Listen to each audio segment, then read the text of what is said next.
Apa itu komputer? Komputer berasal dari kata komput yang berarti menghitung. Dengan kata lain, komputer berarti alat penghitung. Komputer pertama kali ditemukan oleh Charles Babbage.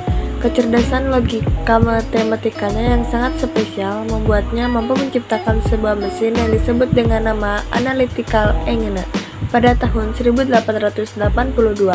Sebuah mesin yang berfungsi sebagai alat perhitungan umum.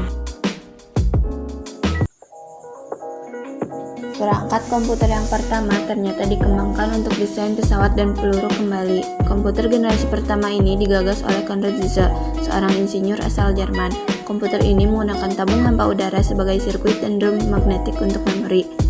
Komputer generasi pertama juga mengandalkan machine language, yaitu level bahasa pemrograman paling rendah yang bisa dimengerti oleh komputer. Bahasa pemrograman ini hanya bisa menyelesaikan satu perhitungan setiap waktu, serta butuh berhari-hari atau berminggu-minggu untuk menyetel perhitungan baru. Komputer generasi kedua pada tahun 1956 sampai 1963. Diciptakannya transistor pada masa ini mengubah wajah komputer generasi pertama. Transistor mengantarkan tabung hampa dan memulai perkembangan komputer generasi kedua. Transistor jauh mengungguli tabung hampa dan memungkinkan komputer menjadi lebih kecil, cepat, murah, dan hemat energi bila dibandingkan dengan pendahulunya. Selain itu, pada generasi ini juga dilakukan pengembangan memori inti magnetik. Secara umum, komputer generasi kedua sudah menggunakan bahasa pemrograman tingkat tinggi. Kapasitas memorinya sudah lumayan besar, tidak membutuhkan terlalu banyak listrik, dan proses operasinya sudah cepat. Komputer generasi ketiga tahun 1964 sampai 1971. Pengembangan integrated circuit menjadi penanda komputer generasi ketiga. Dalam pemakaian komputer generasi kedua, transistor membuat komputer jadi cepat panas. Hal ini yang menyebabkan komputer generasi kedua mulai ditinggalkan.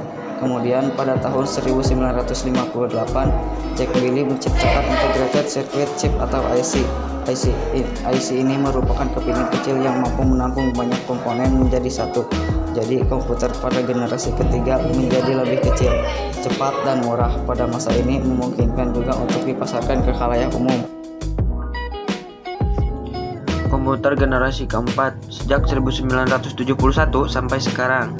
Mikroprosesor menjadi terobosan dalam mendatangkan komputer generasi keempat dengan menyatukan ribuan IC ke dalam satu keping silikon. Komputer generasi pertama yang besarnya hingga bisa mengisi seluruh ruangan. Komputer generasi keempat sudah muat dalam genggaman manusia. Pada masa ini, mulai muncul laptop yang sangat portable dan dapat dibawa kemana-mana.